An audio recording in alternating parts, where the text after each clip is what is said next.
Cara menentukan nilai min atau nilai rataan. Let's make it!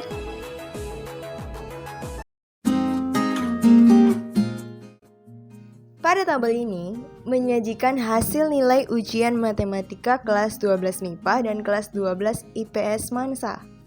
Prita diminta oleh gurunya untuk membuat kesimpulan berdasarkan tabel. Nah, berikut kesimpulannya.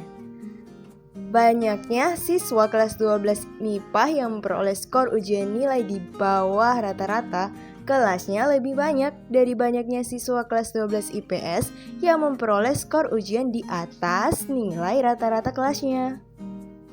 Apakah kita setuju dengan statementnya Prita atau sebaliknya? Mari kita kaji bersama-sama. Let's go! Fungsi interval yang ada pada tabel ini itu digunakan secara bersama-sama oleh kedua kelas. Jadi, step number 1 kita tentukan dulu yang kelas 12 MIPA. Kalau untuk mencari nilai interval, itu kita jumlahkan atau kita tambahkan nilai diantaranya, terus kita bagi 2. Yaitu seperti ini, 40 ditambah 49 sama dengan 89 bahagi 2, 44,5. 50 tambah 59, 109 bagi 2, 54,5. 60 tambah 69 sama dengan 129 bagi 2, 64,5. Terus seterusnya, sampai pokoknya itu dibagi 2. Dan itu sampai ke 80, di antara 80 sampai 89 kita lakukan dengan cara yang sama. Nah, hasil dari menjumlahkan membagikan dua interval nilai ujian ini, itu adalah hasil untuk XI-nya. Jadi kita sudah dapatkan hasil XI. Berarti 44,5 dikali dengan frekuensi yang ada pada 12 MIPA, dikali 1, dikali 8, dikali 1, dikali 32, dikali 8. Nah, setelah kita mengkalikan itu, kita langsung menjumlahkan semuanya. Terus kita akan mendapatkan hasilnya, itu kita dapati 3605. Tapi tidak hanya sampai di situ, kita harus substitusikan ke dalam rumus yang ada, yaitu sebagai berikut. Kita lihat yuk.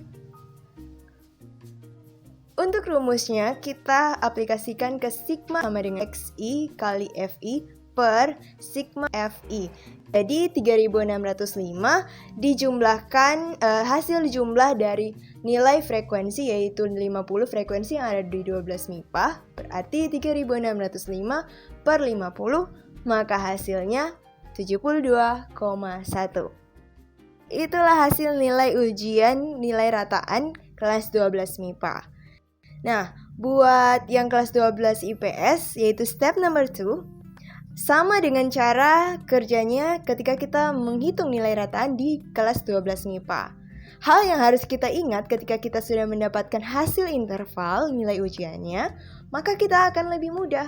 Ya, benar sekali, akan lebih mudah karena sudah mendapatkan nilai intervalnya. Jadi nilai ujian yang nilai interval yang ada pada tabel ini, itu dikalikan saja dengan frekuensi yang ada pada kelas 12 IPS.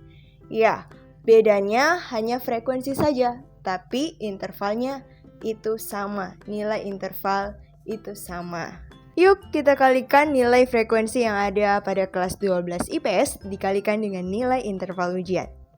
Jadi 44,5 dikali 7 sama dengan 311,5, 54,5 dikali 26 sama dengan 1417, 64,5 kali 15 sama dengan 967,5,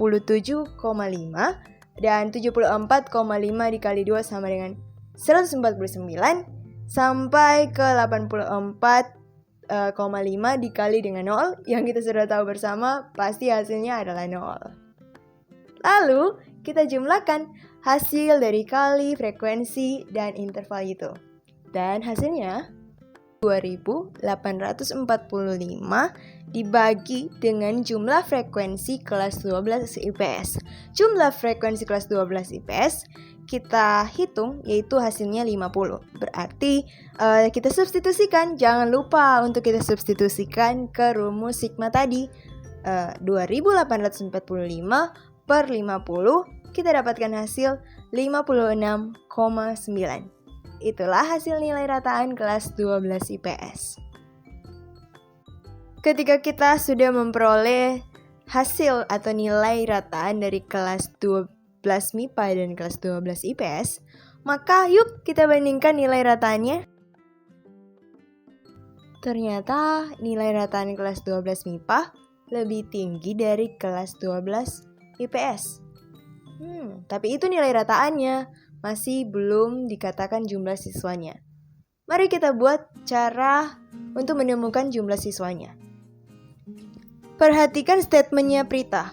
Prita mengatakan jumlah siswa kelas 12 MIPA yang nilainya di bawah rata-rata lebih banyak dibandingkan jumlah siswa kelas 12 IPS yang memiliki nilai di atas rata-rata. Berarti kita ikuti statementnya Prita dalam artian untuk mengkajinya. Jadi 72,1 yang di bawah rata-rata yaitu sampai ke 40.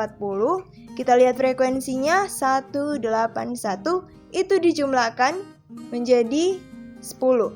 Itulah jumlah siswa kelas 12 MIPA.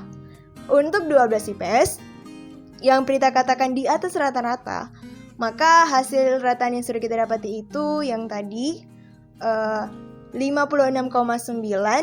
berarti di atas rata-rata sampai ke 89 itu 15, 2, 0 itu ditambah menjadi 17. Hasil membuktikan bahwa jumlah siswa kelas 12 IPS lebih banyak dibandingkan jumlah siswa kelas 12 MIPA. Nah, sampai di sini itu berarti kita tidak setuju dengan statementnya Prita. Mari kita buat kesimpulannya. Maka konklusi atau kesimpulannya adalah kita tidak setuju dengan statementnya Prita.